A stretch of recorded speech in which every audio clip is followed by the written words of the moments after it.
Okay, so we'll call the meeting to order. Roll call. We have 4 out of the 5 of us here with Marla absent. Do you have a motion to adopt the board agenda? Motion to adopt the agenda. We have a motion and a second. All in favor signify by saying aye. Aye. That passes unanimously. Now's the time for public comment, but I do not see any public, so we'll adjourn to closed session.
right.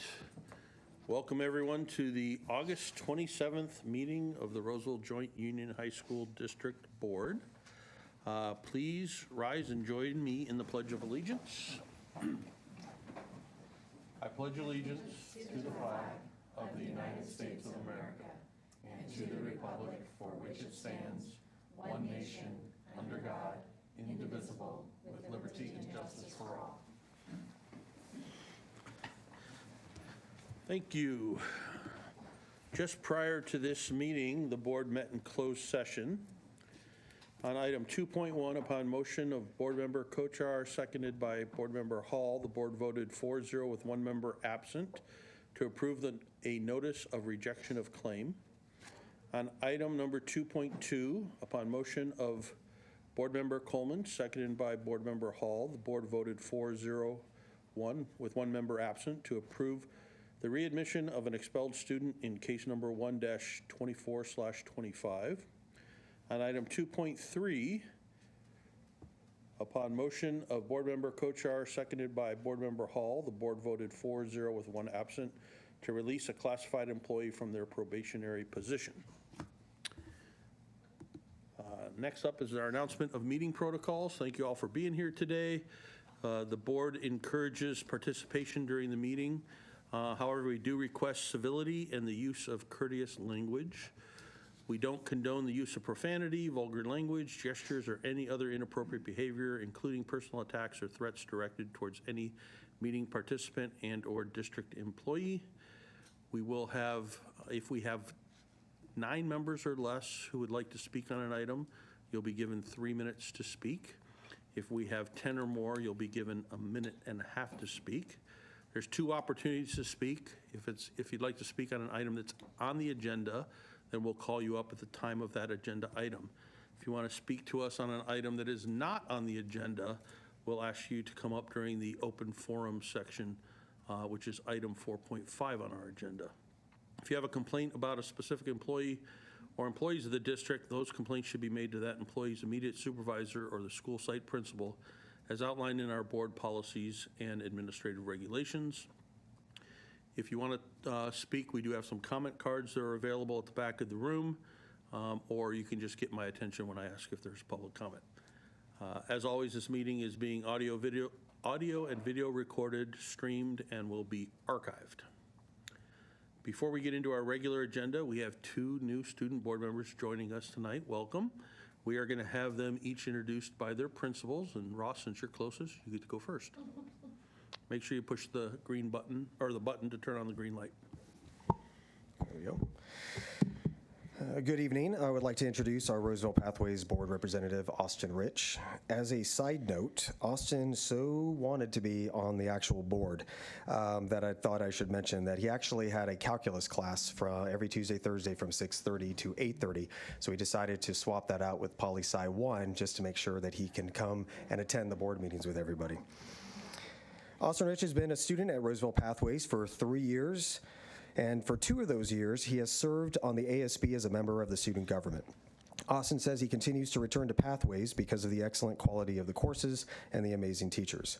He also appreciates the opportunity to take community college classes without the cost of tuition and the chance to help expand and improve student activities through his involvement in student government. By the end of the year, Austin will have completed 1 year of college. Outside of school, Austin is a pilot and enjoys flying around California in a Diamond DA-40, which is an Austrian, got that, 4-seat single-engine light aircraft. He also likes to study and read about historical events and discovering new golf courses to play. His 2 favorite golf courses are Desert Willow in California and Ko'olina Golf Club in Honolulu County, Hawaii. After graduating from high school, Austin plans to attend college and flight school to pursue his passion for aviation and achieve the goal of becoming an airline pilot. Austin is highly respected by every member of the Pathways staff, and we are honored to have him represent us on the school board. All right, thank you. Welcome, Austin. Each of our board members will have an opportunity to speak and give their reports a little bit later in the agenda. Sue Ann. Thanks for leaving it on for me. I never get it right. I'm beyond excited to introduce Sana Corbinzada as Wood Creek's 2024 Student Board Member this year. Sana is an amazing student. Her roles on campus include, she's really into Key Club, mostly. She's president of the Wood Creek chapter. She's also division spirit coordinator for our area, and chairs many committees. Her academics are exceptional and very important to her. We talked about it, and she mentioned how important they are. So this is really impressive. She's taken AP Gov, AP Bio, AP Computer Science, AP Literature, and this year she's taking AP Environmental Science, AP US History, AP Stats, AP Human Geo, and Dual Enrollment College Seminar. I don't know how you do all that. She also, volunteer work is a passion of hers. Last year she spoke at the TEDx at West Park High School, and her talk was all about volunteering and the importance of it. This year she's chartering a new club at Wood Creek High School called the NEAL Club, which stands for Nursing Enthusiasts for Accessible Learning, and their slogan is, let's kneel down, do passion for nursing. I get that right? Okay. I'm sure she'll get lots of students to join, and we need nurses, so that's really great. And for no surprise, for college, she wants to study nursing and wants to go to school in California. She hopes to be a pediatric nurse because she loves working with kids and loves science, and she's also has a very nurturing personality. In her free time, she likes to go on picnics with her sister Saba, who was our student board member, you might remember, 2 years ago in 22-23. So she's told her all about how fun these meetings are. This is what a few of her teachers had to say about her. Mr. Keenan said, Sana was a pit bull in my class. Once she latched onto an idea, she wouldn't let go, whether it was arguing about a particular figurative interpretation of a passage or her desire to improve her grade. I always admired her tenacity, even if it meant that we'd occasionally have to argue like two dogs fighting over a chew toy. Bottom line, though, if she believes in something, a position, a cause, or an ideal, it is her nature to be a relentless advocate. Mr. Georgie said this about Sana. She is dedicated and caring student who challenges herself academically while also engaging in a variety of activities like after school running Key Club. She was a pleasure to teach. And Mr. Anderson, who has her now, said, I enjoy having Sana in class. She always brightens my day with her positive attitude, first-class effort, and participation in building a quality environment. And finally, Mr. Stowers wanted to make sure he said something about you as well.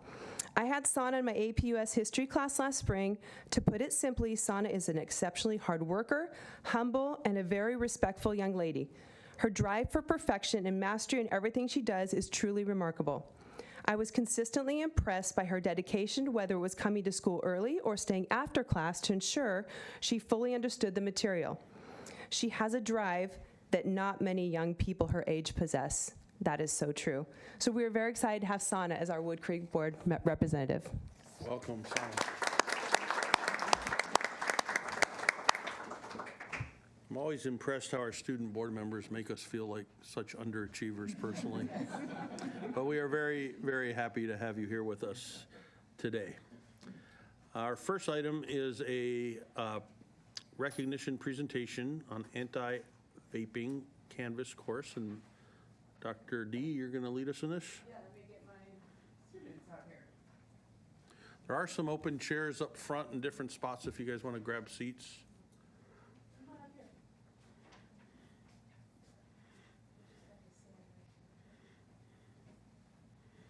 here. Perfect, welcome. All right, well, we would like to acknowledge students from the Placer County Youth Commission for their work with staff on creating an anti-vaping Canvas course to be used as a tool for our schools to assist students with understanding the harmful effects of vaping. So we have representatives here tonight, and I'd like each one of them to go ahead and introduce themselves to you.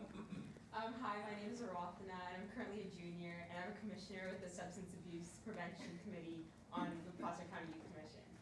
Hi everybody, my name is Ashley, and I also represent Placer County Youth Commission on our Substance Abuse Prevention Committee. Hi, my name's Arifa. I'm a junior, and I'm also a Placer County Youth Commissioner under SAP. Excellent. And we also had some members that have already graduated. They were part of it last year, and they helped create this course. But they are off to bigger and better things in college. So the anti-vaping course will be shared with our administrative teams, our counselors, our wellness staff, and so they're aware of this additional tool that may benefit students. The anti-vaping modules that the students created contain information videos, embedded questions and quizzes, informational handouts, and a check for understanding quizzes along the way. And to complete their course, they have to pass the final test with at least a 70%, and the course is intended to be completed within 60 to 90 minutes. So the model can be potentially applied to many other types of infractions across our school sites, such as absences, tardies, bullying, or even classroom disruptions. Really, students could benefit from any different types of these learning modules. So staff would like to just extend a huge thank you for the work done by the students from the Placer County Youth Commission, as well as Matt Long, who is, stand up, Matt. From Ed Services. Matt assisted the students in helping put the course together on Canvas. So thank you very much. Wonderful.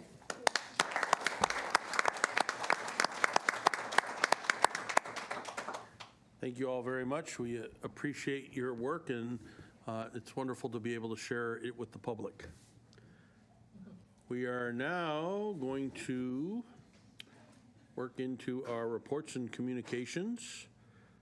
I forgot to ask, would anyone like to read the board expectations? If not, I will. I can. All right. I have to put on my glasses.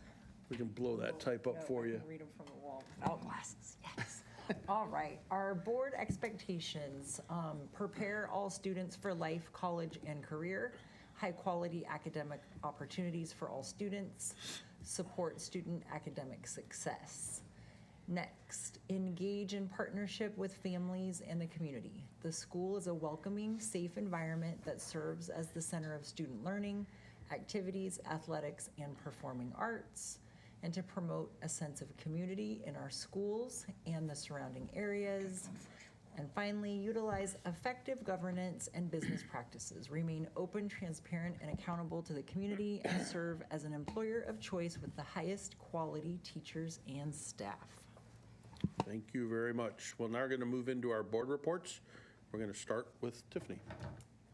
Okay, first of all, I want to welcome all the government students that are here tonight. It's fun to see you here and glad to have you. I wanted to just address the anti-vaping Canvas course. I had the pleasure of being a guinea pig for Hudson Barnes and the Canvas course, and it was really fun. I appreciated his work. He was a Granite-based student, and I got to take the Canvas course this summer myself, and thanks to Matt Long for helping me finally pass it. I appreciate it. I've never done one of those before, and I learned you can't just fly through it and guess things. So, but I really appreciate the work that the students did. I'm just really impressed with students in our area who see a need, come up with a plan, and go through all the effort of executing it and are patient, because it takes time to execute a plan like that, and I appreciate their patience in doing that. I had the great pleasure last week of going to the Wood Creek TEDx, which was organized by J.C. Huang and Daniel Zeman, and it was super cool because you walked in and it was the TEDx Wood Creek on the stage, and it was so professional, and I just was so impressed as I talked with JC and Daniel, and actually their teacher sponsors as well, that they took care of it themselves. They had a committee of, I think they said about 14 other students who ran everything, and it was a really, really great evening. I learned a lot. I have some book recommendations. Were you there too, Sana? Okay, but you did it last year, so yeah, it was great, and I learned I need to be eating a lot more vegetables. So that was really, really good for me to hear. So those were a couple things that I did. I'm still writing mine. All right, no worries. So we're back into full school mode. I got to come to the Roseville High School back to school night for 2 of my kids. So that was a little overwhelming because I'm trying to decide which class am I going to make it to, because you can't go to both in your 20-minute time slot, right?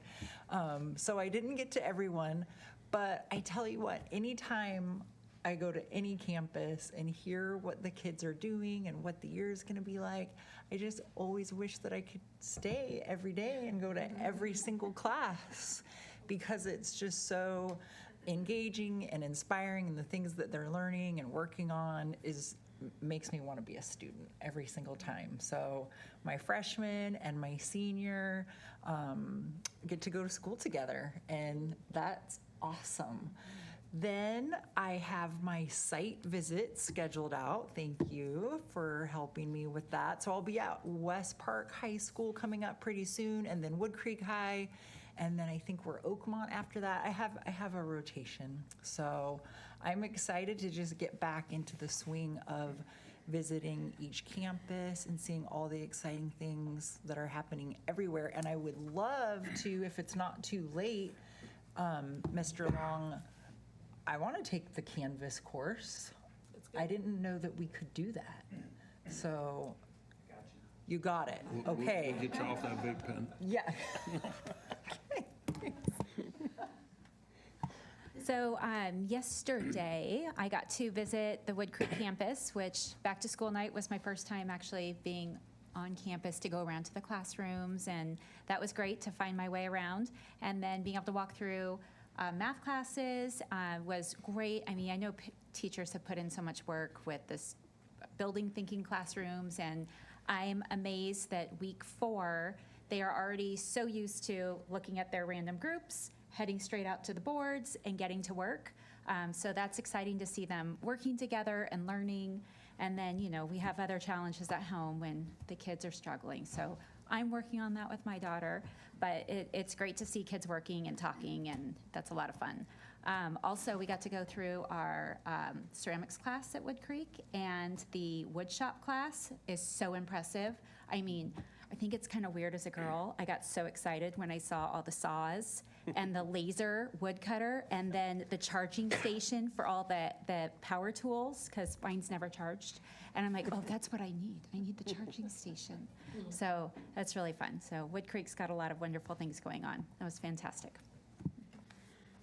Well, great. I'm happy to have our new student board members. Looking forward to engaging with you. And as I said earlier, if I forget to look your way, throw something at me, or clear your voice or something, and I'll make sure to call on you. All the students that are here from the various schools working on your student government stuff, if you need something signed off, we will sign it off for you. You can either have one of the admin folks on this side of the table sign it off, or one of us board members will sign it off.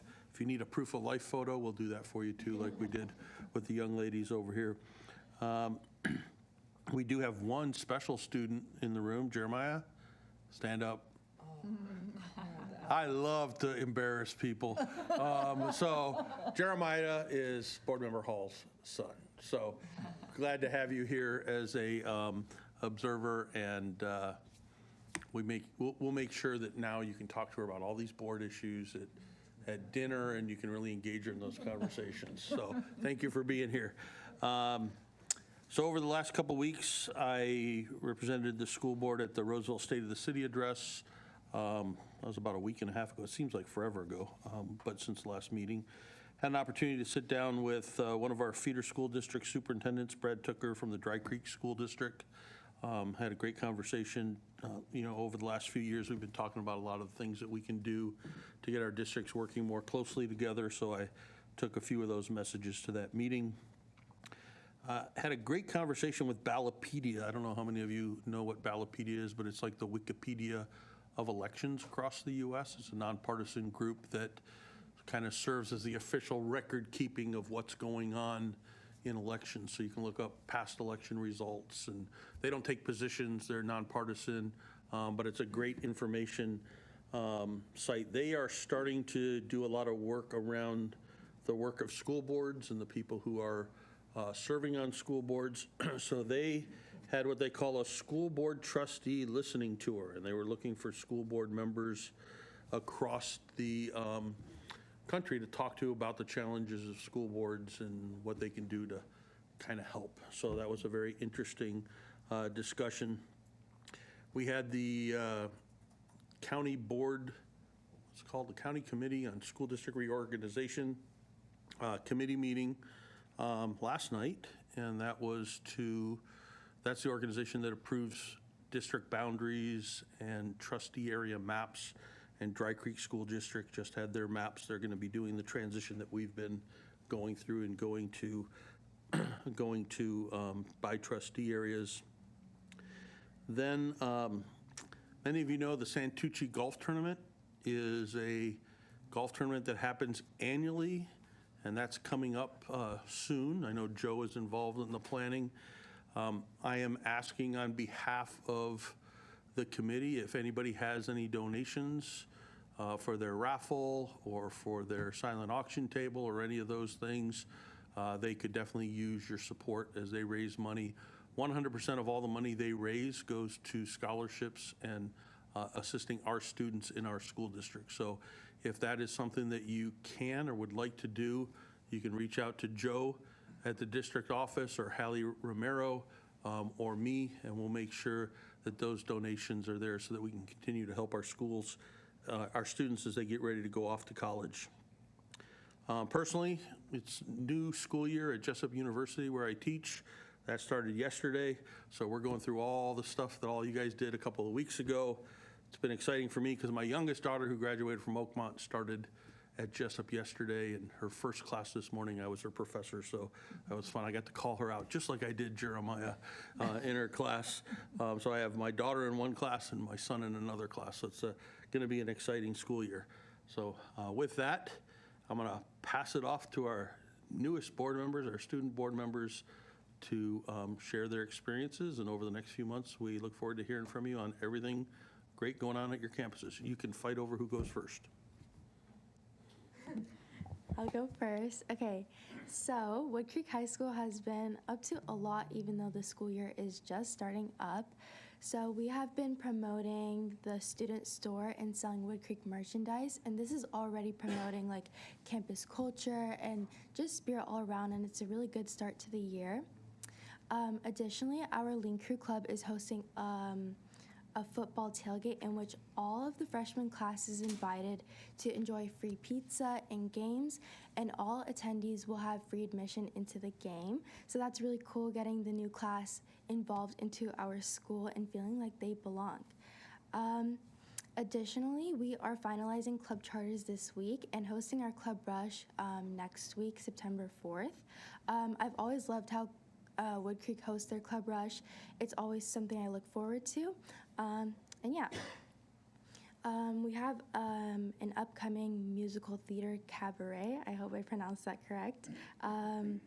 But soloists and small ensembles have been dedicating an impressive amount of their time preparing for this to put on an amazing performance. We have our Wood Creek's boys soccer preseason meeting in which all interested athletes are encouraged and welcome to attend.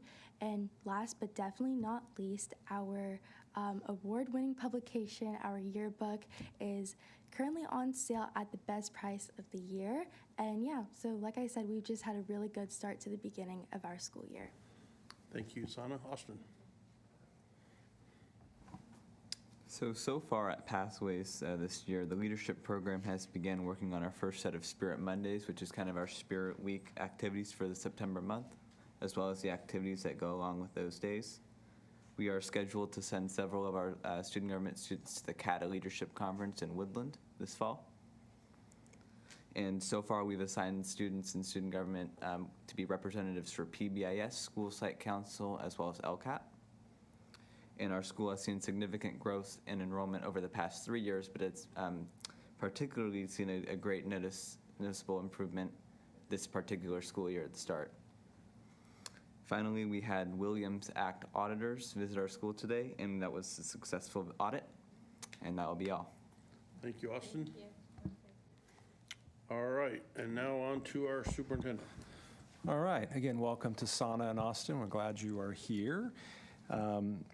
You know, listening to their lengthy resumes as they were introduced, just wanted to kind of show how that ties into our board expectations when you think of high quality academic opportunities. You see two different pathways students can take, you know, an AP route, active in clubs, middle college, getting many of those college courses done, and still be able to access his interest in flying. I mean, those are just two simple examples, but there's two of many pathways that our students can take and access throughout our schools. And so again, I just wanted to show those two examples to kind of add into that the academic opportunities and our community partnerships. As you're well aware, we have a great partnership with Sierra College, and our mission to build a manufacturing workforce here in the region, especially with Bosch coming into our backyard.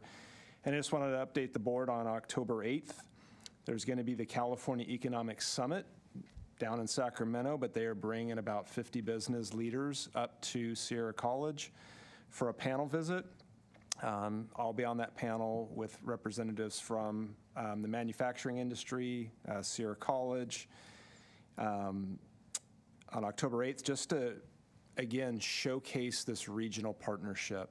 One thing we keep hearing, because they keep having panels on this discussion up here, and recognizing it, and I get what I keep getting back is it's unique.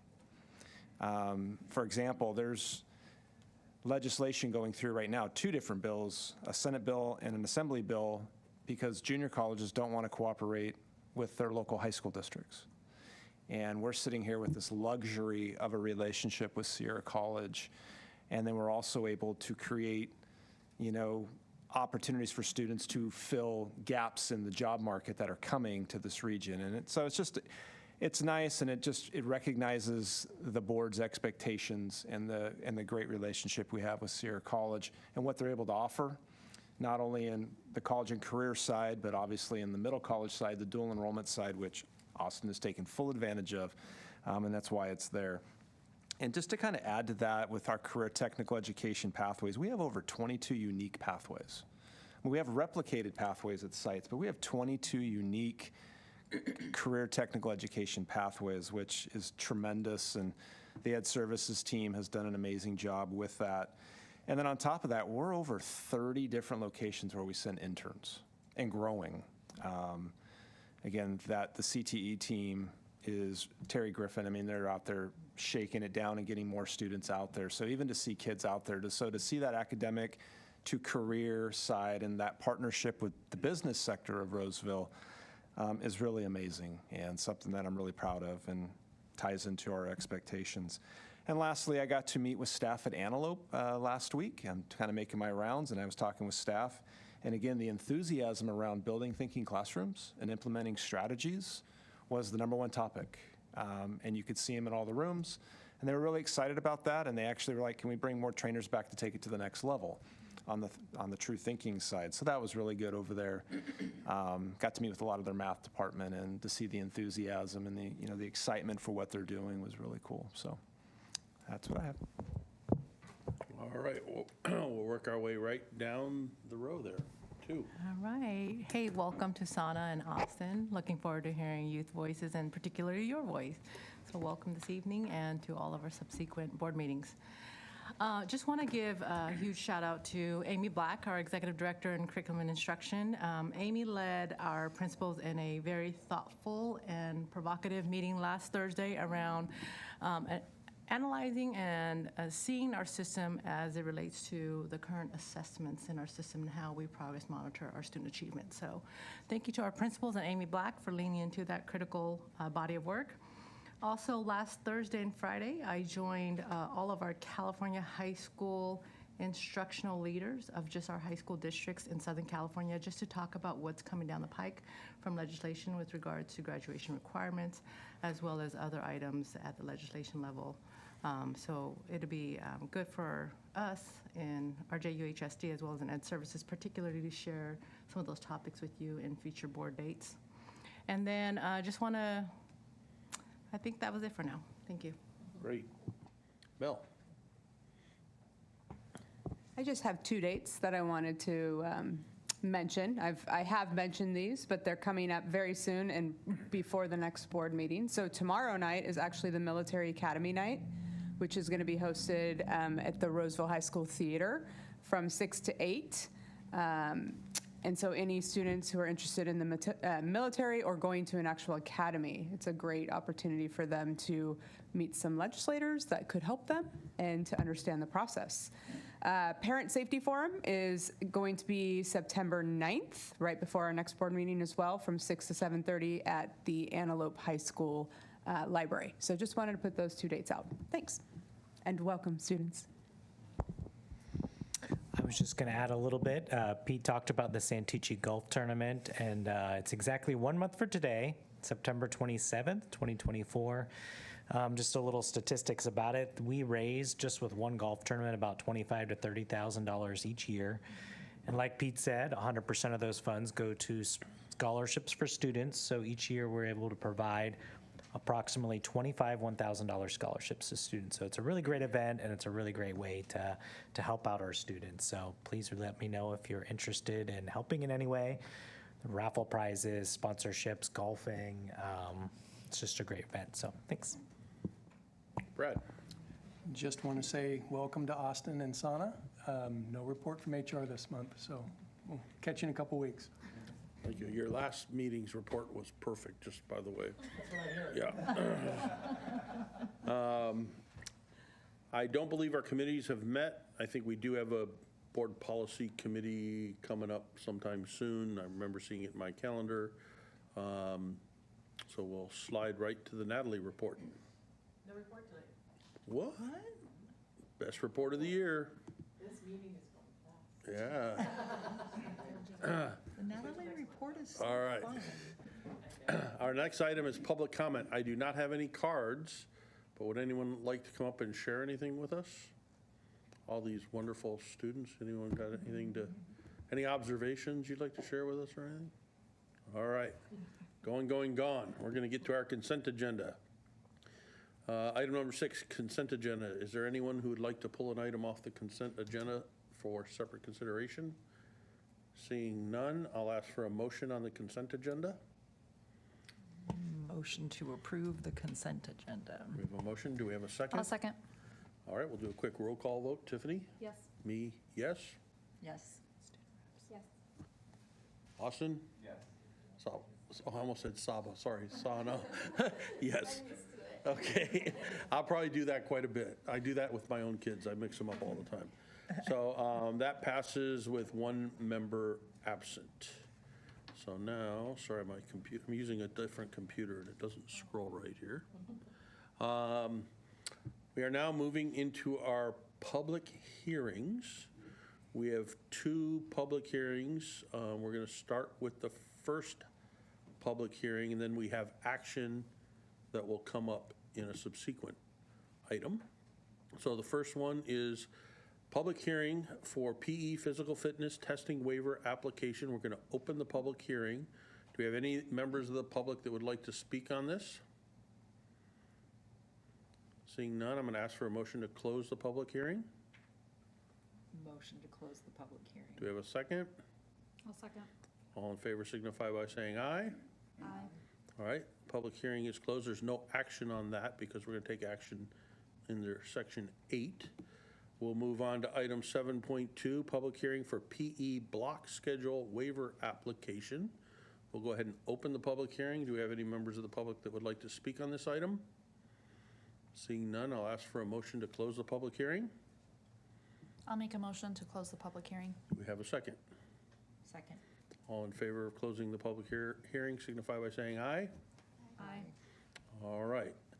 And there's no action on that one either, but we will see that again shortly.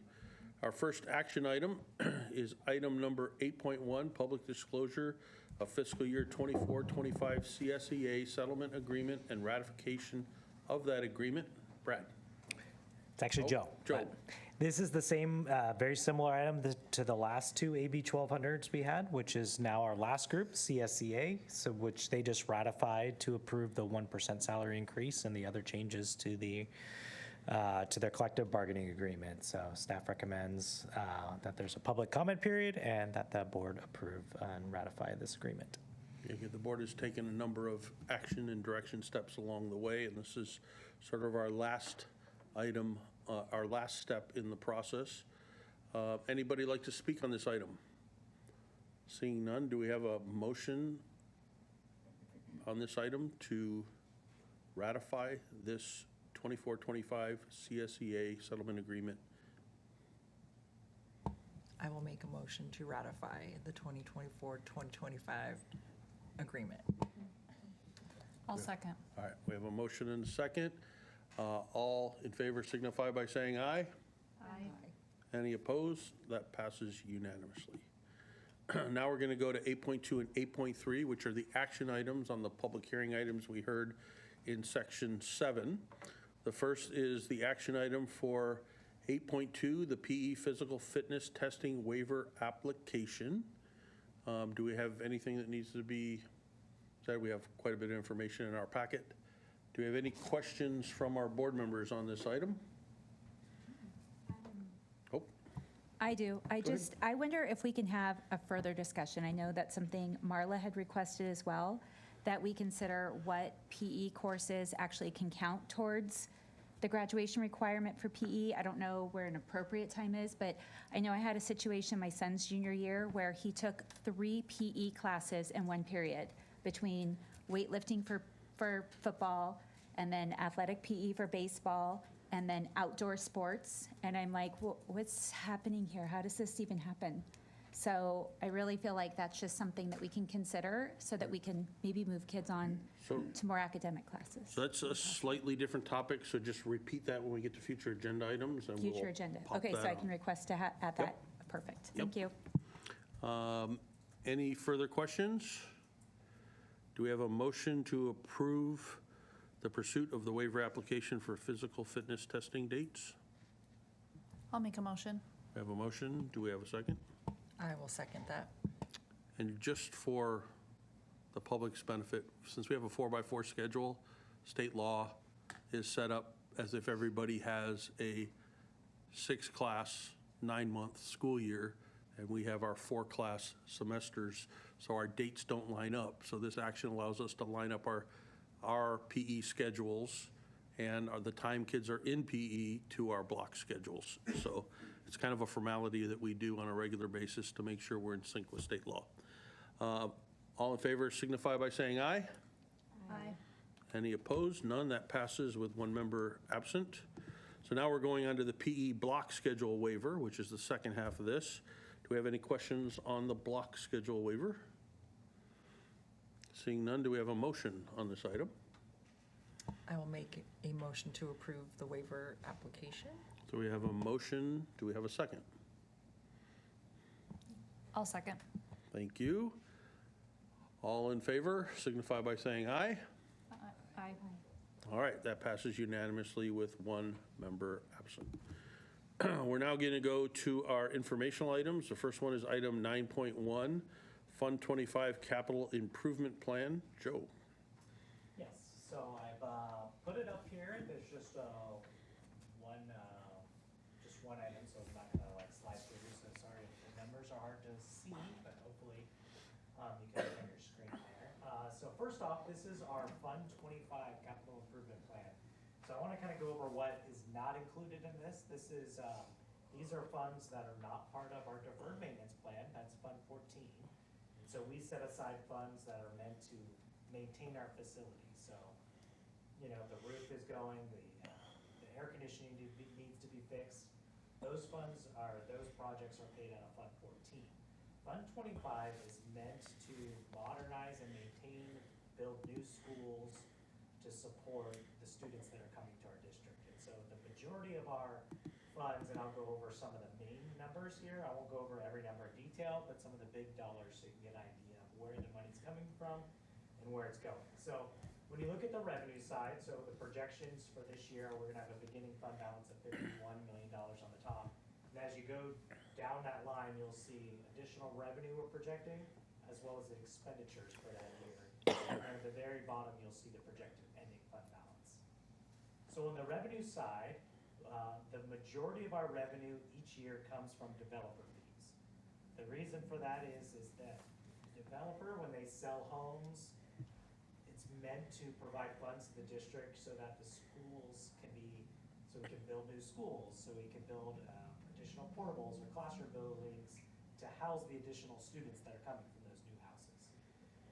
And so what you'll see, and this is different from a lot of districts because we're a pretty high growing community. You look at a number of districts, they don't receive that much in developer fees.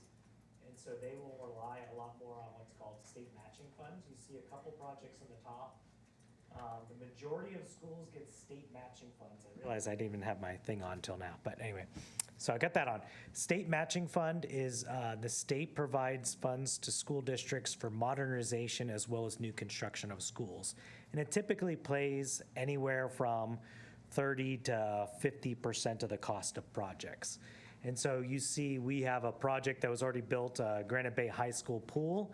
We're still waiting on some state matching funds to come back to us from that. So those are future revenues. And some future projects at Roseville High School and Oakmont High School, we have an estimate of state matching funds that'll come back there. The problem with that is those funds typically come after we can complete the project, so we kind of need the cash ahead of time, and then we have to wait until the money comes back later. You see the developer fees in that $10 to $12 million range. We have a lot of houses that are being built predominantly in West Roseville, out in West Park area. And we continue to see homes continue to be built. And so we project to see these numbers grow as the amount we get per house also increases each year.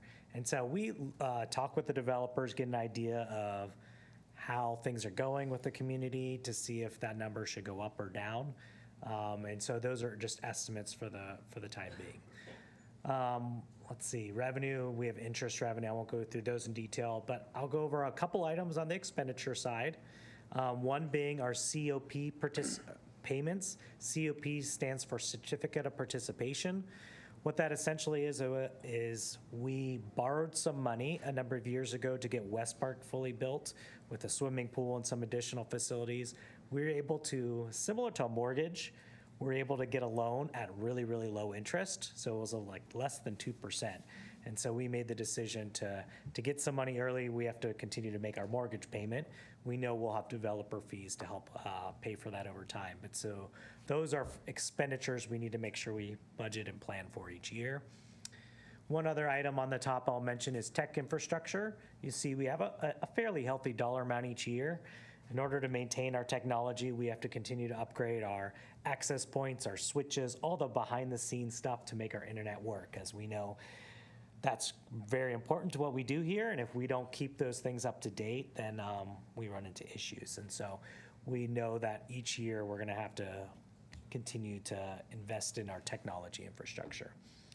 And then when you go to the bottom on those large projects, these are some of the last few big projects that we had planned that were near the end of our bond measure, as well as projects we received from the board as our top priorities. We have the new district office behind us that's nearly complete. And the other project, the other two projects we're just starting to work on quite a bit is the big Roseville High School modernization, as well as the Wood Creek High School softball fields that we talked about here not too long ago. Outside of those projects, we have a plan to address some needs at Oakmont High School with a large Oakmont High School modernization project. So I have some estimates in there for all those projects based on the timing of when we need the cash. And you can see the ending fund balance. The lowest point we get is in 2028-29. We're at about a little less than $5 million ending fund balance.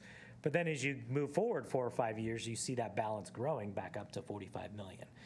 So the plan would be is sometime in the near future that we'd engage with the facility committee and with some board members, ultimately coming to the board with what are the priorities for the board for next large facility projects. Now, most of those projects, if they're going to be large projects, we'll be looking at not next year, probably 4 or 5 years down the road. But we usually want to have a plan for that and make sure we have funds. And so this is something we'll continue to update. I wanted to provide this as information.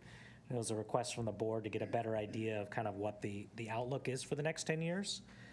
But this is meant to just provide information, answer any questions the board may have, and to help get some information that'll lead into the future discussions about next prioritization. Thanks, Joe. We appreciate this. It's one of the things we as board members have to balance the short-term needs and the annual needs of the district. with the long-term needs and the long-term planning. And collectively, we thought it'd be great with the board, who hasn't had a chance to really see it at this perspective recently, to do that. I'm always concerned with a couple of things when I see these reports, and Joe touched every one of them. The ending fund balance, because it does, it can be a little concerning when you see the fund balance drop by so much, but it really is due to that lag and delay of getting those reimbursements, and so they tie in really well. I do want to thank the administration for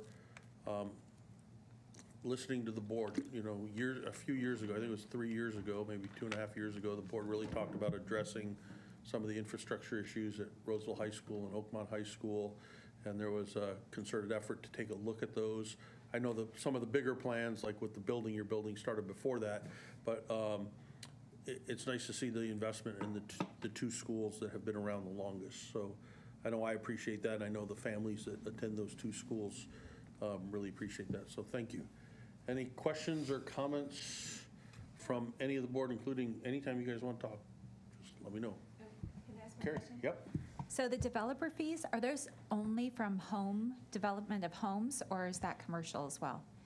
It's commercial as well, but we typically don't receive as high a dollar amount for commercial because the idea being they're homes that are going to have students that we need to support. And so, but for commercial, we get a much smaller rate per square foot. Okay. Thank you. Yeah, and state law requires that we can establish a nexus between the development and its impacts to the schools, and that's how we come up with those fees over time. Yeah, and we had talked about this in a personal conversation, but I was saying, can we really expect those developer fees to continue? And tell us how you're feeling confident about that in our area. Yeah, I mean, there's always, you know, these are estimates, and so there's years they come higher or lower. I feel like these are pretty conservative numbers. We've been seeing $11, $12 million the last couple years. The dollar amount per house has gone up, and if you go drive around at West Park area, you can still see lots and lots of houses being built. And so feel pretty confident. I talked to developers just to get an idea on if things are slowing down or building up. They still are, you know, expecting, you know, Roseville's a very desirable community. We've seen a lot of Bay Area families move out here because it's a little more affordable. And so we've continued to see, even when the economy's been a little rough, we've kind of weathered that storm in this community pretty well over the years. And so is it a possibility that, you know, some of these years it comes in at, you know, maybe 8 or 9 million? I think that's definitely a possibility. I'd be pretty shocked if it came in significantly lower, and I would guess more likely it would come in a bit higher. We also know of a number of large, like Carrie said, commercial projects, and you know, apartment complexes, things like that we've already seen are kind of in the works. You know, you probably have heard of Placer One, the development that's south of the casino up there. There's a number of projects there that are still years out, but we're seeing the steps of those projects moving forward. So I'm pretty confident that the numbers will be these or a little bit better, hopefully. Thank you so much, Joe. And you mentioned that this is a starting point, which thank you so much. I really appreciate that. So I love having an idea and starting a discussion. How are you going to identify the future potential projects? It sounded like you were saying this is the beginning of the discussion. You'll get together a larger group to have more discussion. So just talk me through that just a little bit more. Yeah, so we do request from our school principals each year. They fill out a report of different facility needs. A lot of them are maybe much smaller projects, but some of them do have large needs. And so we know of a number of items out there. You know, there's additional needs at West Park. There's some sites that could use some modernization that's been a number of years, similar to Roseville and Oakmont. And so I envision reaching back out to school site principals and getting an idea of what's that totality of list of wants, needs, and everything in between. we've talked about, we've been doing a lot of things to improve our security. One of the big projects I'm excited about at Roseville High School is we're finally going to be able to fully secure that campus. So it's never been fully secured, and it's over 100 years of existence, and so we're really excited to be able to do that. There's projects like key card access, which we have at West Park and at the district office. It'd be great to be able to have that access throughout the district, but that's a very expensive project. So I envision getting some information, talking to cabinet, getting some additional feedback from principals, and then ultimately going to the facility committee and start having that conversation on what's the largest priorities from the board's perspective. And we have some time, but it would be good to start having that conversation and start mapping that out for the future. Is there any thought of involving community members and families that go to those schools? I realize this is down the road, but saying, what do you see at the schools? Or do you think you'd leave that to the principals? Or, this is conjecture, it's down the road, but I was just thinking that in my head, like the families that are connected to those schools may have some real thoughts or input on what they'd like to see. Yep, that's good. I think a lot of the big issues, I think our principals hear about them typically, but I'm open to whatever we'd like to do, however we can get that input. Okay, thanks again. Thanks so much. And thank you. I really appreciate that you're using conservative numbers. That brings a lot of relief. So thank you so much. Can I ask one more question? Of course. When I'm looking at the portables, we have a few high schools with all the portables, and if I'm not mistaken, the Oakmont campus, we're taking out some of those portables and putting in a new building, right? Yep. So how many years can we have these portables on campus? So we continue to lease these portable, and so that's been one of the goals of mine over the last 10, 15, since I've been here, is removing portables. And so that'll continue to be a goal. At Roseville High School, I don't think I listed any, because with this project, we've removed all the Roseville High School portables. The plan is with the Oakmont modernization, we'll hopefully remove, there may be a possibility we keep 1 or 2 portables for, storage or for something like that, but the goal would be to remove those leases and actually have long-term facilities. Yeah, because I noticed Wood Creek has a lot of portables. Yeah, Wood Creek and Granite Bay still have a Yeah. decent amount of portables, but it would be, I would love to get rid of those as well if possible. But So what is it, like 20 years, 25 years? How long can you can keep those them portables for, last? we've had some that have lasted 30 plus years. They definitely start showing their age. Some of the ones we just recently removed at Oakmont, there was a couple that were nearing uninhabitable. Yeah. And so, but you can modernize portables. We have some look like portables. I know at Oakmont, the newer, and over at Antelope, they have, what are they? They don't call them portables, they call them modulars. Thank you, appreciate it. Which are more permanent structures and last a lot longer, so. Okay, all right, thank you. Appreciate it. Okay. Not to throw a curveball, does the landscape maintenance also come out? Is this the fund that would be used for that, or is that a different fund? That's just another interest of mine in creating, beautifying our campuses. And so is that this fund or a different fund? So that typically would be out of the maintenance fund. The only exception I would say is if we did a large upgrade to the facility, like we wanted to take out grass and put in synthetic turf throughout the camp, that would be a pretty expensive project. That would be a type of project we'd probably fund out of Fund 25, because it's kind of like a modernization of a campus. But as far as the general landscape maintenance, we typically would fund that out of maintenance funds, deferred maintenance funds. Thank you. I just wanted to make a couple comments on the growth. Roseville and the surrounding areas had quite a bit of growth. When you look at the census from 2010 to 2020, the population went from 118,000 to 148,000. And then just since that census, the estimates are we're at about 151 or 152,000 just in the city of Roseville. And that's not counting the areas of Dry Creek and the unincorporated portions of Placer County that you referred to, the Placer 1 or the old Placer Ranch area. Roseville has been very good in the design of their general plan and their projections for growth. But just to give you an idea, their projection for what our growth should look like 15 years from now shows a population in the city of Roseville of 240,000.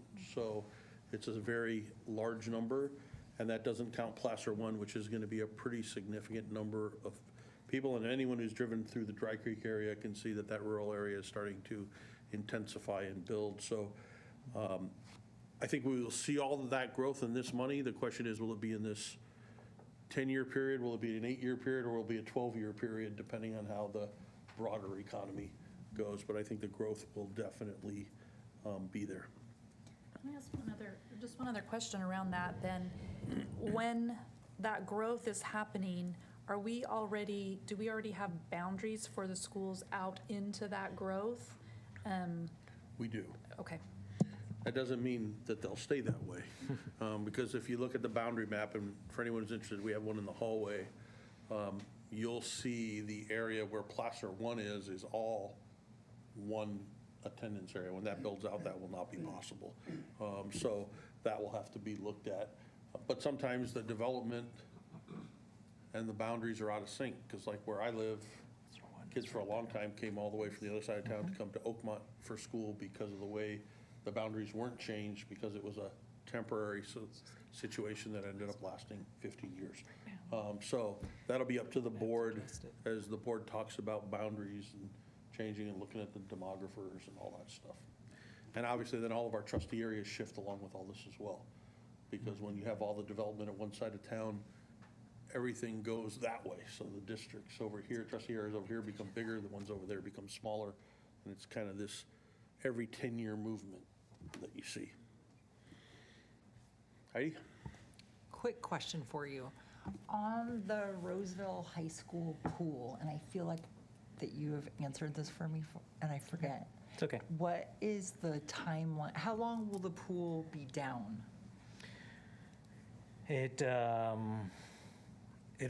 I believe we try to minimize it. I think it's just one season of their sport, of swimming. I think it's a swimming and a water polo season, like one of each. And so it's we're still in the design phase, and so we haven't gotten approval, but that's one of the first projects we're looking at, is taking down the pool and starting that. Okay. So No I worries. think it's next year, but it's about a year. It stemmed from 2 8th graders on the way to soccer practice. So they were very concerned about it. Yeah. I'm like, I'll find out. Yeah, so it's definitely, and we've done it at a lot of our sites, and so that's the good thing about being a big high school district. We have other high schools who have pools, and Wood Creek will help out Roseville, because Roseville helped out Wood Creek, and vice Sure. versa. And They so- were most excited because they'd heard a rumor that in 9th grade, PE includes swimming, and that swimming is mandatory. And they were like, how are we going to do our swimming PE if we don't have a pool? I'm like, I'm sure that we figure that out. Kiddie pools, right? Yeah. All right, so this was just an information item. Correct. Thank you for that. If there's nothing else, anybody else?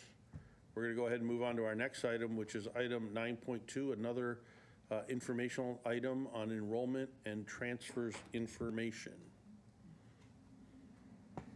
All right, again, another information item at the request of the board. So this is to begin a conversation about enrollments and transfers. So we've prepared just a small presentation tonight to kind of go over some general trends, to give the definitions, to help the board understand exactly kind of what goes into transfers, and then to continue the conversation, to get direction, to see kind of where we want to go with this. So Joe and I are actually worked on this together. Well, he has one slide, so he'll be able to answer enrollment stuff for you. So in looking at transfers specifically, there are 2 BPs and 2 ARs that are related to transfers. And the first statement in one of the BPs is the Board of Trustees desires to provide enrollment options that meet the diverse needs and interests of district students and parents and guardians, while also balancing enrollment in order to maximize the efficient use of district facilities. So it is definitely a balancing act to be able to allow opportunities for folks to have options, but also make sure that we're balancing the enrollment and taking care of all of our schools. So with that, the next slide we have is some enrollment trends, just to talk about, give you an idea of where our schools have been and where they're going. So Joe, I'll pass that one on over to you. If you wanna. Yep. All right, so enrollment and where our enrollment is at each of the sites is really crucial in, everything we do. I've mentioned this at budget presentations. Our enrollment just determines the amount of funding we get from the state. It determines our staffing at each site. And so this is the reason why we get a demographer each year and get a demographic study to kind of look at it each year and see where things are going, because it guides us in our decision making. And so it's not perfect. We get a projection. We know it's not going to be 100% dead on, but they count babies being born and all the specifics, and they even have 0.2 of a kid, and so they look at decimals, even though there isn't a 0.2 kid, but they look at very good statistics and stuff like that and guide our decisions. And so you could see, I'll go over each site a little bit. Antelope has been relatively at the same number for the last 5 or 6 years, and they're projected to be kind of similar. Actually, we're seeing a tick back up for Antelope, as they had been, around the 1,800 range, and they ended up being right about 1,820 at the start of this year, which was a bit of an increase. I think we're expecting initially around the upper 1,700s or 1,800s. So that was a positive surprise.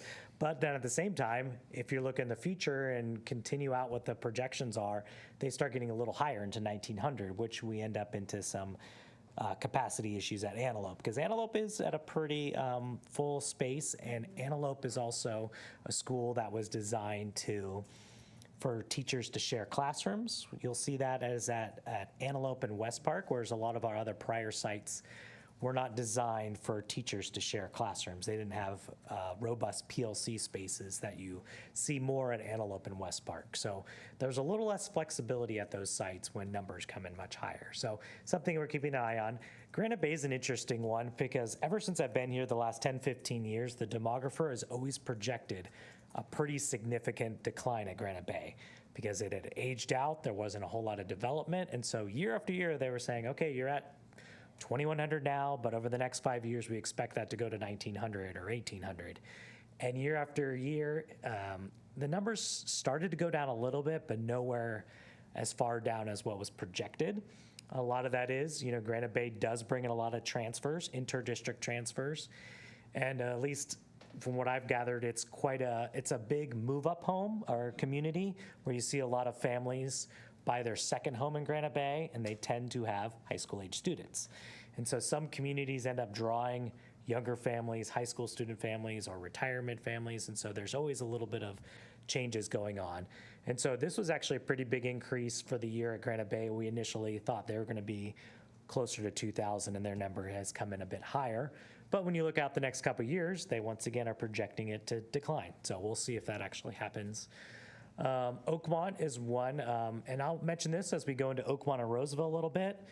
I know a lot of people have been surprised over the last couple of years with some of the decline in Oakmont and Roseville, and I'll tell you, we weren't really that surprised, because the demographer had been expecting that, and we've been expecting a decline. Now, sometimes it declines a little bit faster, a little bit quicker, but we knew that both of those communities in the current boundaries had kind of aged out. There weren't a lot of new developments coming. And so we had been projecting both of those sites to decline over the last couple of years. Oakmont in particular, with the opening of West Park. So West Park, a lot of those students were going to Oakmont, and so they were getting kind of artificially inflated. And then once West Park was built and ready, the students started going to West Park instead of Oakmont. So what you'll notice, that's exciting news in the future of Oakmont. There's actually some additional development that's coming. I think Pete mentioned over in that Dry Creek area by Morgan Creek, there's actually some development. And so we actually project some growth in Oakmont. This number, the 1,325 this year, actually came in a little bit less than that. And so I believe it's like right at 1,300. So that's a little lower than we were projecting. Roseville came in a bit higher, and so we were thinking that was going to be around 1,400, and it's upward closer to the 1,440, 1,450. So that was some positive news, and we project them to. So both Oakmont and Roseville, while they had some large declines, we believe the worst is behind us, and now we are projecting kind of flat and maybe eventually some growth in the future. But a lot of those, what we're looking at, and Mel will get into this, some of the decisions we made transfer-wise to kind of help deal with the changes in the enrollment. Wood Creek, that's been relatively steady at right around the 2,000 or 1,900 to 2,000. And West Park, you can see some pretty significant growth that we've had over the last 4 or 5 years. And the growth over the next 3 or 4 years is pretty significant as well. What we're seeing there is we've been projecting a lot of growth in West Park, but they've been drawing lots of young families. And so those young families produce kids, and as more and more families move out, they're moving out there with 5th graders or 6th graders or 4th graders. And so each year the demographic study comes out and it's like, oh, wow, you're going to have even more 9th graders in a couple years. And so, so we're able to kind of adjust. And so that's kind of the enrollment side of things. I'll pass it over to Mel for transfer stuff. Okay, so going back to really understanding transfers, I just want to walk you through the 23-24 transfer timeline so you got an idea of how we did transfers over this past year. So intra-district transfers opened up November 13th of last year, and we have kind of this open priority intra-district transfer window, and it's open from November 13th to December 21st of last year. It was open.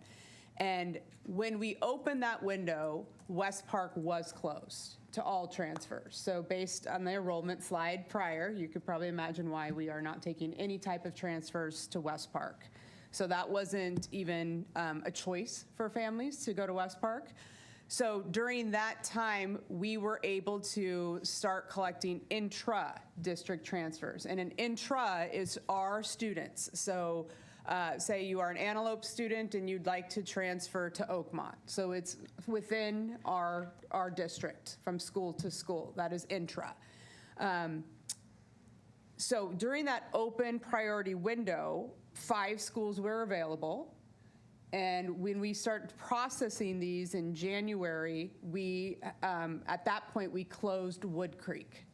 So if you got in your application in this priority window, November 13th through December 21st, you were accepted into Wood Creek. And then starting in January, we continued taking intras, but now there were only 4 schools open. So Wood Creek and West Park were closed at that time. Inter-district transfers were available January 15th. So an inter is, there's 2 different types of inter-district transfers. There are students who want to come to our district from another district, so that's an incoming inter-district transfers. And then there are our students who want to go to a different district. So for example, they want to go to Rockland Unified. That would be an outgoing inter-district transfer. So we process all of those. So with our intra-district transfers, we remained open in January. You could still keep, all those applications kept coming. West Park and Wood Creek were closed to all transfers starting in January 15th. And then the window will continue to be open all the way through June 30th. So that gives you an idea of how the timeline worked this past year. So how do we process these? Just to walk you through, kind of give you an overview of how this works. Our intra-district transfer, again, this is from our students from one school to another school within our district, is an online system. They do it through Informed K-12. They submit their application. They have to upload documents. That's reviewed by our staff for completion. There's oftentimes the applications are not completed. They're not, the documents are, not all the necessary documents are included, so our staff will reach out to the applicants and say, you need to attach something else. It then goes to our Director of Student Services to review, and then our staff will notify the parent of decision. The parent will then contact the school to enroll, and then the registrar will have to pool that student from their school of residence over to their new school. So one thing we always struggle with is oftentimes our 8th grade students don't want to register with their school because they have to register with your school of residence and they get nervous, but I put in a transfer. I want to wait until I get the transfer. Well, you always have to register with your resident school, and then the registrar will pull you out if you've got accepted on a transfer. So that's the general process of what our staff goes through to process intras. And then inters are a little different. So students have to start with their home district first. So these are students from a different district that want to come to us. The process starts with their district. So they apply with their district. They have to get released by their district first, and then we get the paperwork. And this is all hard copies. It's not electronic because it's district to district. But once we are notified, we can they submit their application, again, reviewed by staff for completion. The Director of Student Services reviews, and if they are accepted, we process the decision and notify the parents. So 3-year trends, just to give you an idea of the transfers, the overall transfers over the last 3 years. So our total applications are on top, and you can see that that number has gone down. And there's probably different reasons for that, but one I think is because we've closed schools. So we didn't close schools in the past. So now that West Park has been closed, Wood Creek has now been closed at a certain time the last couple years. So overall, the number of overall transfers has gone down. So total applications, the next line is approve applications. You can see that that is a difference. We have a lot of applications that aren't completed, so they just sit.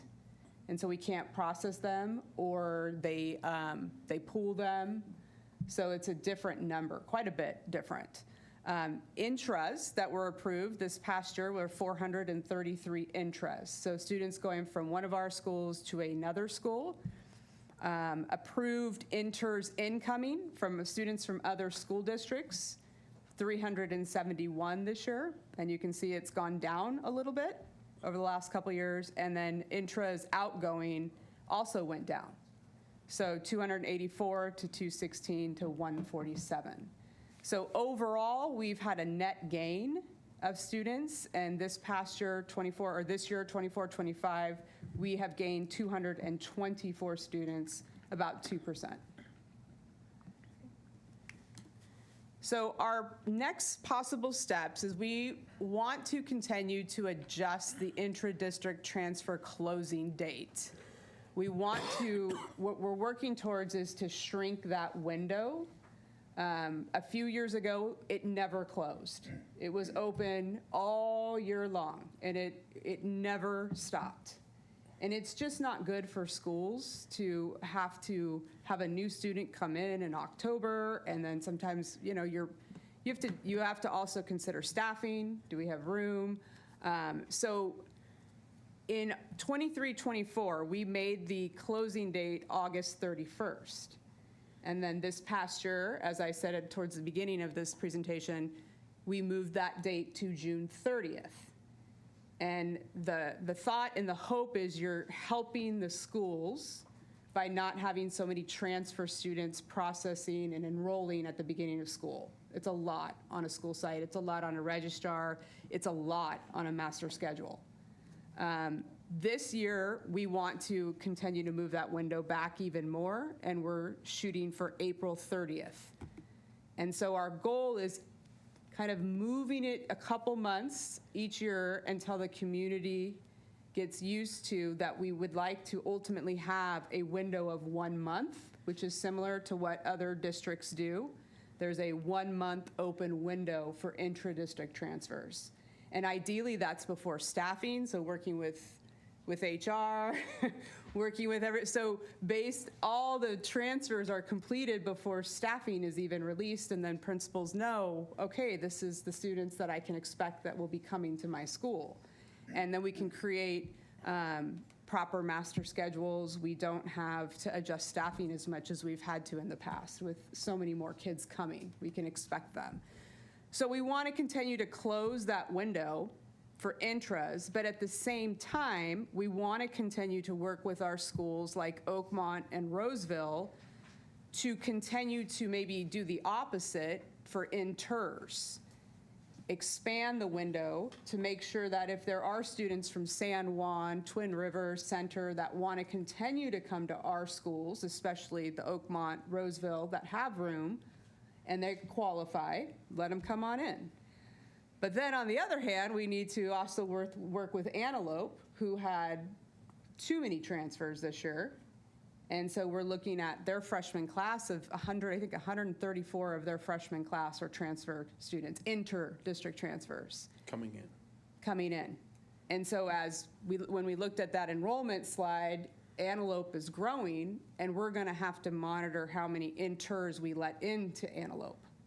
We might have to close Antelope at some point. We've never done that in my time here. So there's a lot of plates that have to be balanced to be able to take care of the needs of all of our sites and try to get as many students to have the opportunity to come to the site, but then also balancing the enrollment for the facilities, for the staffing, for your master schedule.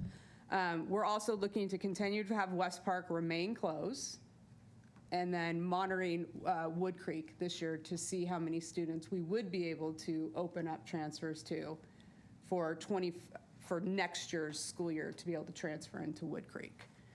And then looking at board direction as well, because this is a huge topic. It has enrollment, transfers, boundaries, everything sort of mixed in, and it all impacts, and there's domino effects. When you move one domino, lots are gonna fall. And so it's a complicated issue, but this is sort of what we'd like to do, working specifically with transfers over the next year or so. Thank you. Okay. So I want to remind the board, this is an informational item, so we won't be providing direction tonight, but it's an opportunity to ask questions, get clarity. So a couple of things I want the board to just have top of mind as you're thinking this through and asking your questions.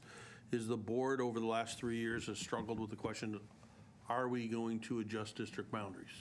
Or school site boundaries, attendance boundaries? That's a major, significant move, and it has a lot of impacts to the community, but it will impact these numbers significantly, and not changing boundaries will also have impacts if we change these. So we can make things better, we can make things worse, we can take one action to make it better, and then take another action that nullifies it. So it's something that we have to be really thoughtful about as we do it. And that's why we thought it'd be good to have the information so everyone can understand where we're at. I have a couple of questions to start us off. If you can go to slide 7 of 8. It's the trends. If we were to extend this historical look back 5 or 10 years, would that number of about 1.5% to 2% be a constant that we would have seen? Or is this an anomaly over a long term? Do we know? Well, since these two did this as Brad well. Brad looks like he has an answer.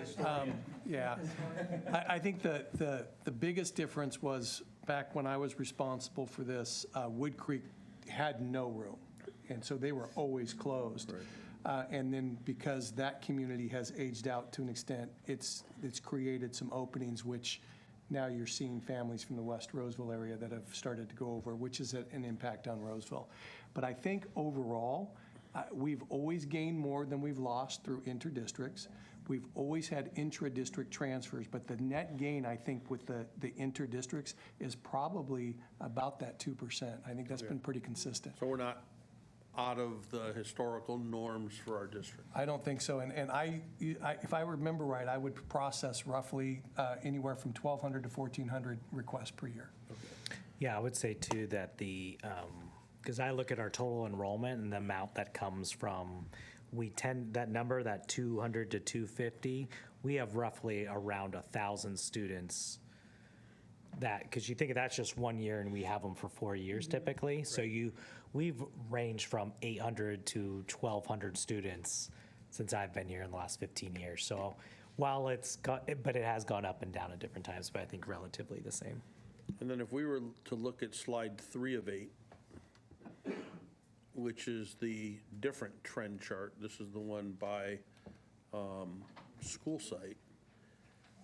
I'm not advocating for this, but I'm just asking the question, a couple of what ifs.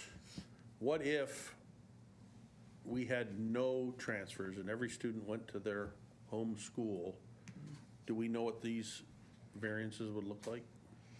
Or do we have an estimate of what they might look like? Yes, I do have those numbers. I could potentially send that to the board. When our demographer gets our numbers, they actually they don't look at the transfers. They look at residents' homes. If everybody went where, they were supposed to go, what those numbers would look like. So what you would see is, when I look at the estimates going in the next 3 or 4 years, I'm looking at the trend. And so the demographer won't say Antelope 1900. I'll see Antelope going up 80 because they may have a number like 1700 to 1780 or something like that. Okay, I just think that if we decide to take any action or give direction in the future, that would be important to look at because it's we've had a lot of input on this from people from different sites to families who've been affected. We've seen numbers saying this is the issue, and if we look at this, this is what happened. We've seen the heat maps of attendance. We've seen all these different things. I think before the board takes any particular action, we should know how much our intras impact ourselves. In other words, what's our self-inflicted benefit or harm? What are we doing there?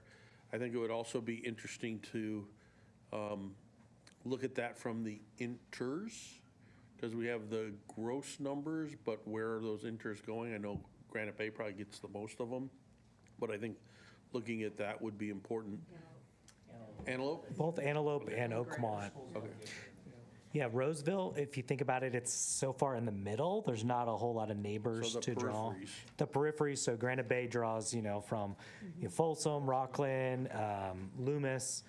Oakmont actually draws quite a bit from San Juan to the south and Antelope from center, but both Wood Creek and Roseville, they're in the middle of our, so Right. they don't draw as many. Okay. And Wood Creek's been closed too. I think those are my questions for now. I just want to make sure that as we're looking at this, we're conscious that there's two things that drive enrollment. Oh, there's lots of things that drive enrollment, but two big things, transfers and boundaries, and then we have the growth. And so when is the right time to make changes? I know we also have the potential new buildings at West Park and how that changes their capacity in relation to the growth. I think that would be something that before we took action, I'd like to really look at that as well and know, okay, well, West Park in its current configuration, where is that critical number? And if building as thought of, building 4, I guess it would call, or school, classroom building 4, whatever. If that were to be built, it would be this. Alternative options would be this, so that we can understand the longer-term capacity issues, so we don't make a short-term decision that has a longer-term impact when we make buildings. So those are just some of the things kind of rattling around in my head I think we should consider. And I've talked long enough, so I'm going to ask the students, do you have any questions you want to ask first before we jump into board questions? Okay, so now who has questions? We'll stick with questions first, and even though I kind of got into opinions, we'll try and keep the opinions to the end. Gosh, I can Pete. make the rules, I can break the rules. My question would be if there would be a way to add a column to better understand what the capacity is of each school. Like, what is the ideal maximum capacity of each of those locations? Because I guess I don't really know. And I see the West Park number in 27, 28, and that seems gigantically crazy, but that might be what the goal was to have that high capacity. And I look at Roseville and Oakmont, and while sure those numbers look smaller, I don't think that that's bad. I think a nice little quaint school is awesome personally. So I just need to have a better understanding of like what is the reasonable capacity. I don't need that now, but just something to add to it. Yeah, I'm going to piggyback on that because I think it's an important question for West Park. Can they hold, without adding that 5th classroom building, can we even go up to the 288? Or is that something that addition needs to happen in order to even accommodate the 288?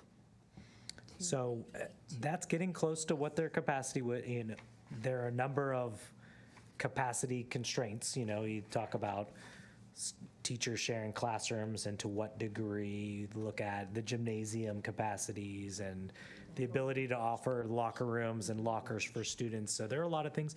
But as far as the classrooms themselves, the current capacity is close to that 28-ish number. But not to say that there aren't going to be other issues. Parking.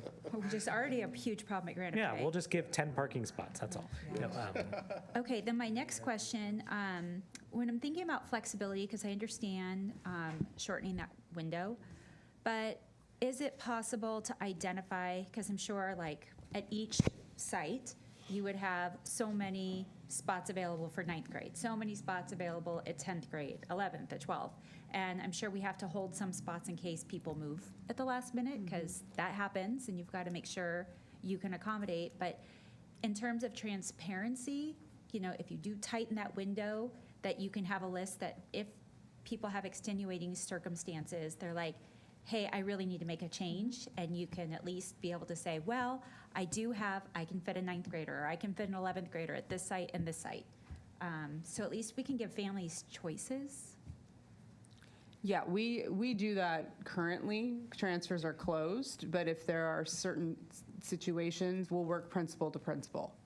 Okay. And so that is something that we already do throughout the school year. Yeah, technically we're closed, but we can have conversations when we need to address certain things. But absolutely nothing happens mid-year. This is only for like a new year. It can still happen. There's ed code that there's certain circumstances identified in ed code where a kid can transfer at any time. If there's space at the school they transfer to, but there is ed code language for that. Okay, thank you. Yes, so a couple things. As we're looking at this total applications, how many people do you have that are able to be processing these applications? What kind of workload is this creating? Do you see Brad and my hair? Yeah. They used to be one. We have one department secretary who serves 2 people. She serves the director and she serves the executive director. So she's Judy's secretary as well as Julie's secretary. So she has numerous jobs, but on top of that, she does this as well. And then Julie is the director who processes and approves all of these on top of all her safety, discipline, all of the other duties that she does. And then I would add every no response is like 3 more applications because they appeal and they call relentlessly. They show up to the front office, and it could be another month of daily interaction with families that are told no. So that's why the deadlines are important, because it becomes quite the emotional battle over a no. And the inters, correct me if I'm wrong, inters can appeal to Placer County office or the Placer County Board, and they approve them all. So at least that's their history. So if we say no, they can now take it up to the County Office of Ed to appeal it. And their history is they will put kids in any school, even if they're closed. So if I'm hearing you correctly, shortening the window also just helps in a number of ways, including just the staffing to be able to handle all of these, let alone helping each site with being able to prepare, helping our staffing. So there's many reasons for closing this window. Absolutely, yes. So it's, we still have the opportunity to provide choice, but to shorten that window to be able to, it's just so many benefits before staffing, before Brad. It works with Joe to give principals their staffing number and hiring. You're able to hire early on and not wait till almost summertime or after summer started school. It's like, oh, okay, we can give you more FTE. Well, who am I going to hire now? So there's so many benefits by having the window closer to February and keeping that window about a month, and then everybody knows. We all know what school we're going to go to next year.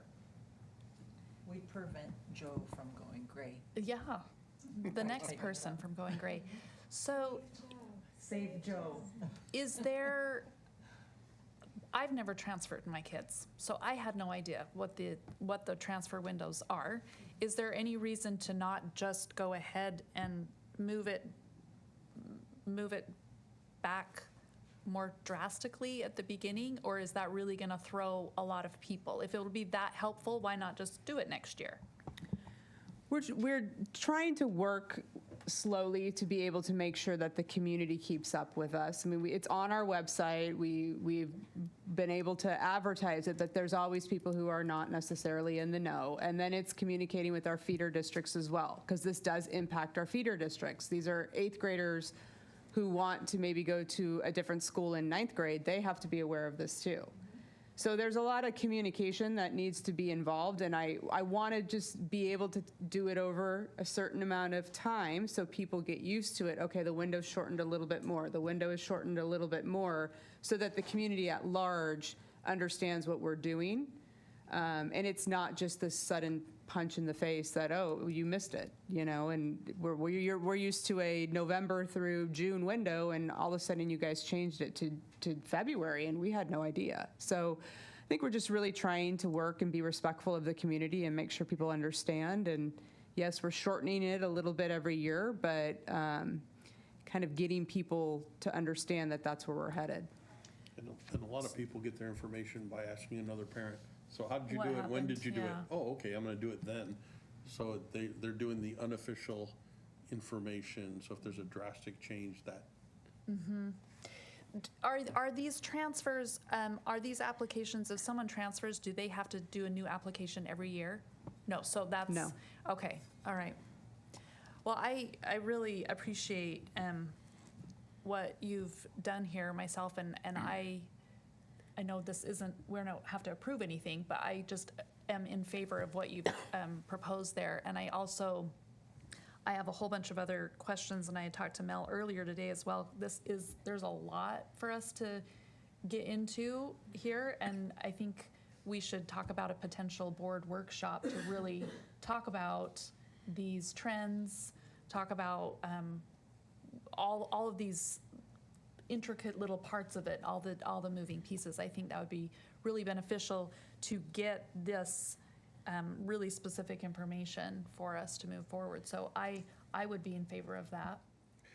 Quick question, Joe, when do you get demographer data? What time of year? Typically January. So we'll have to decide if it makes sense to have a preparatory meeting to have sort of broad discussions before we get numbers, or would it be best to have those numbers to inform the discussion? I'm not sure what the answer is, but something for us to keep in mind as we're trying to figure out when we want to have these discussions over the next few months. So, and I do think that we need to broach that subject of boundaries too, because we have to be fully aware of what that process is, what that timeline is, what those impacts are logistically, administratively, and community politically, because of the uproar that can happen when people feel like they've been moved from schools. So I'd be in favor of having a broader discussion where we talk about all of these things, more of a educational, let's shake everything that we have and figure out all of the moving parts so that we can all start to figure out where our thought processes are, and then have a follow-up, okay, now what are we going to do, type of thing.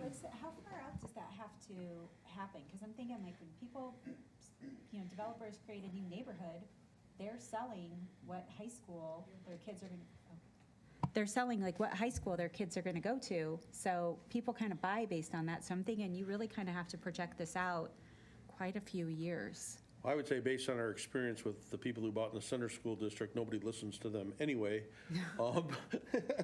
But you're right, there's community expectations, and that's why I mean the community fallout. I mean, if you have a bunch of kids, like some of us do, and they're spaced out, and all of a sudden you go to take your kid to the school, and they're like, oh, no, they go over there. Well, we didn't move, but the line moved around them. So you have all that, sort of that legacy impacts.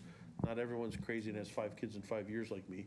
They stretch them out, and then things change around them. So that's something we have to be really conscious of as we go forward as well. What I'll add is just going back to like the last time, it is a lengthy process of just getting input and analyzing if you're changing boundaries. But typically, like last time, you would, after going through that process, you'd be looking at making a decision, for example, like in a spring of 1 year.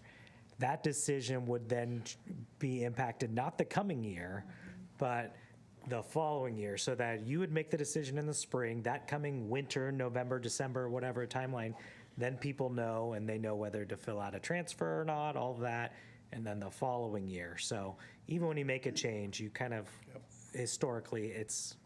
And then there's the coattails of one kid's impacted in the family from this and the other one, so we do the legacy transfer, and then how long does that carry? So there's a lot of implications. And I would just hopefully recommend that Mel can run this year with these deadlines so that we really have some good trend data to see how it goes through this system, because it does start in 2 months. And people call now, when does the transfer window open? And so it is, people plan transfers when they're in kindergarten. And so that's how far out it is, especially in our 2 boundary districts of Crocker Ranch and Morgan Creek, because they're those weird outliers. And I bet 70% of those transfers are from those communities.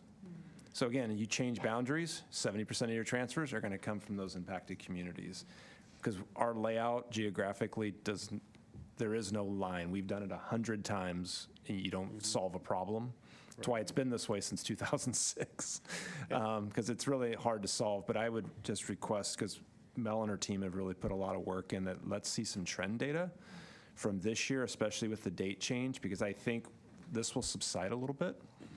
And then, yeah, a board workshop would be great, because I can tell you, spend an hour just on the 65 corridor and why that's an issue.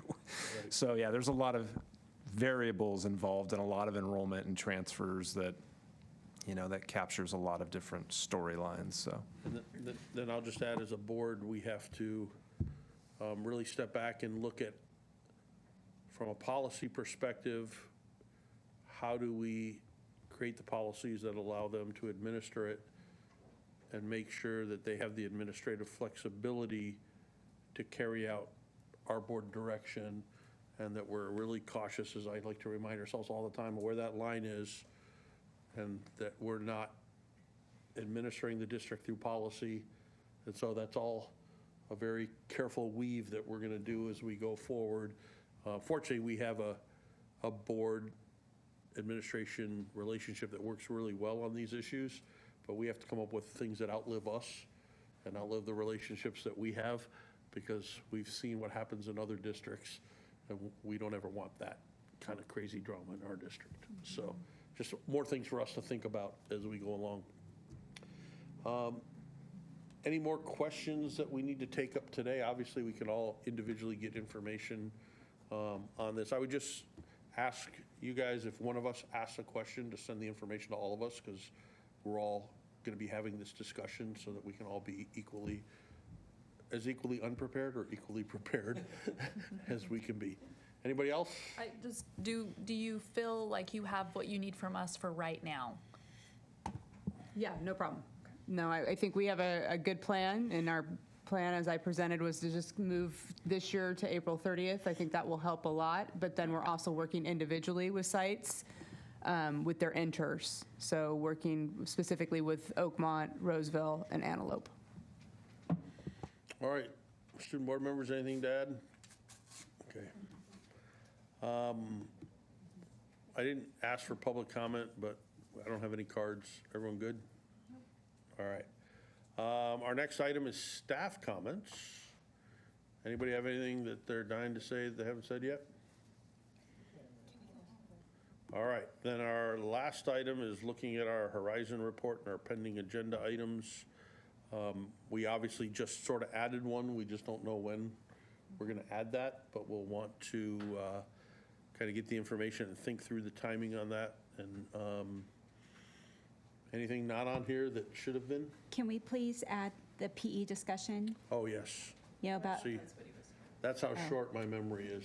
But Kim was a step ahead of me, so yes. Yeah, I just want to clarify that that discussion is around which courses can fulfill the requirements for PE based on what we currently do and what Ed Code allows us. What other and schools do, Other, stuff like other that. districts are doing. I just want to clarify that. yeah. Yep. Perfect. Thank you. Anything else we missed? All right. All we need is a motion to adjourn. I'll make a motion to adjourn. She's ready. All right, I think that was Carrie, right? Who's got the second? Second. Heidi's got the second. All in favor? Aye. You guys want to go home? Okay. Thank you, everybody. Aye.